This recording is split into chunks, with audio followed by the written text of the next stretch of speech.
Bonjour à tous et bienvenue dans cette petite vidéo. Donc aujourd'hui nous allons parler des structures de contrôle for. Les structures de contrôle for vont nous permettre de définir des boucles.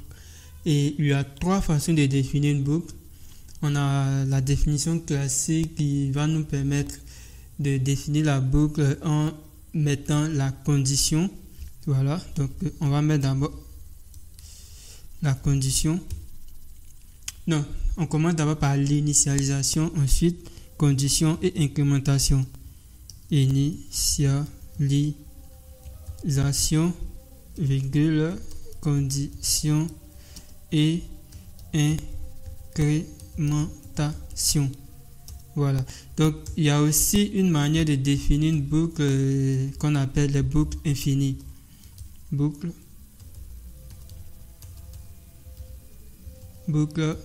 infini. Voilà.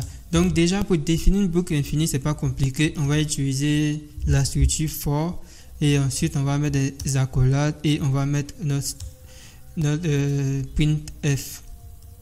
Je mets printf et je vais mettre le message boucle infini et je fais pourcentage n pour aller à la ligne à chaque fois.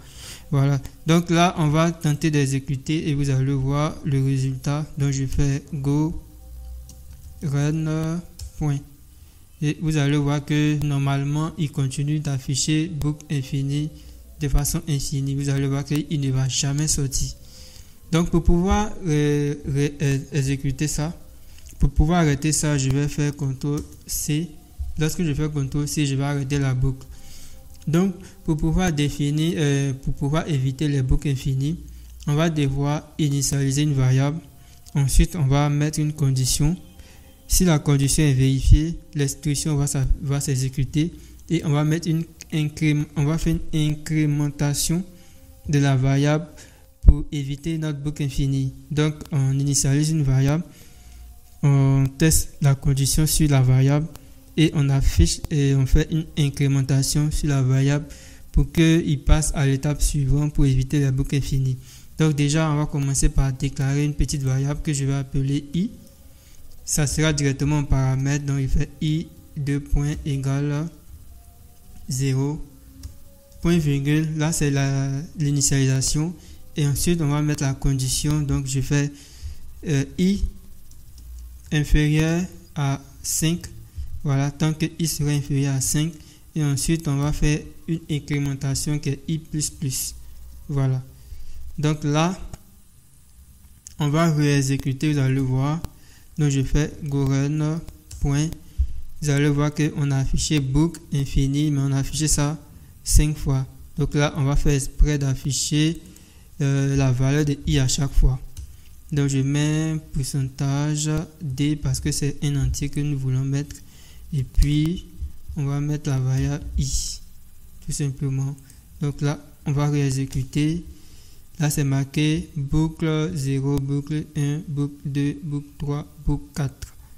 Là, j'ai dit la condition, pourquoi il s'arrête à 4? Parce que j'ai dit tant que i sera inférieur à 5. Je n'ai pas dit i inférieur ou égal à 5.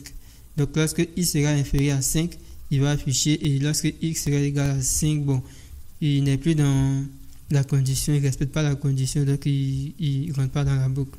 Voilà.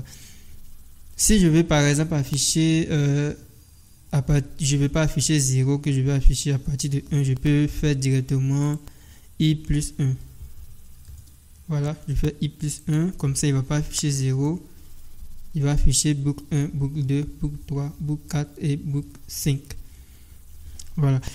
Et ensuite, on a la possibilité aussi de définir une variable comme ça. Donc, je vais faire var i int égale 0 comme ça.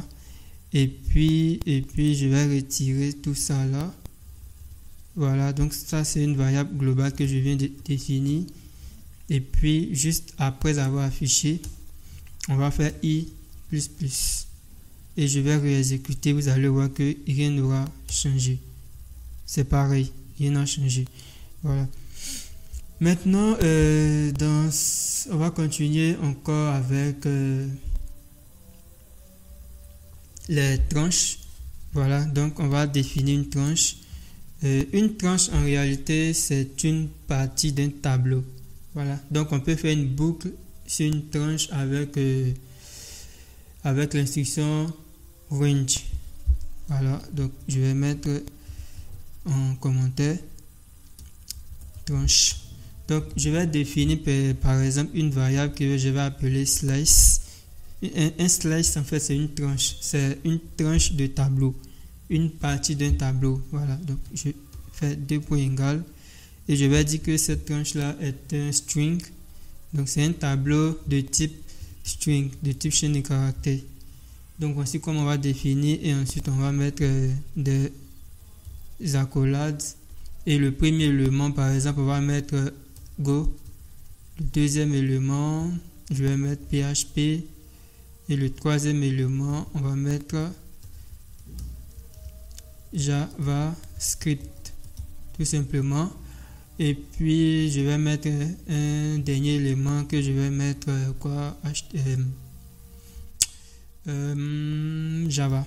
Voilà, on va mettre Java. Et puis, on va utiliser la boucle for, et je vais mettre index virgule value. Donc au niveau de l'instruction range, on aura besoin de faire une boucle sur l'index de notre tableau. Donc on aura besoin de deux valeurs, l'index et la valeur. Donc value, je fais deux points égales range comme ça. Et puis je fais un range sur le slice, sur ma tranche que j'ai appelée slice. Donc ici c'est plutôt la variable qu'elle a, c'est plutôt le tableau. Donc je vais faire une boucle sur le tableau pour récupérer chaque élément du tableau. Voilà, et ensuite on va afficher chaque élément du tableau. Donc je fais un print f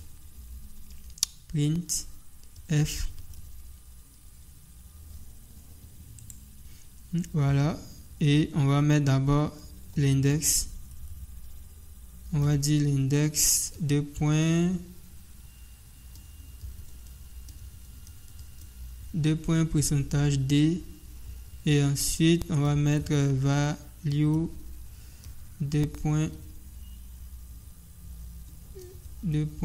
pourcentage s, vu que la value c'est une chaîne de caractères. Ensuite, on va faire un point virgule. Non, on va faire un anti-n pour revenir dans la ligne. Voilà, donc ici, ça sera index. Et ici, ça sera value. Voilà. Donc, je vais mettre tout ça en commentaire. Ok, donc vu que c'est ça que je veux exécuter, donc on va mettre le reste en commentaire puis on va tenter d'exécuter. Donc je fais go run point, voilà, donc vous voyez que c'est marqué index 0 value go, index 1 value PHP, index 2 value JavaScript, index 3 value Java, et à la fin de chaque on met le point.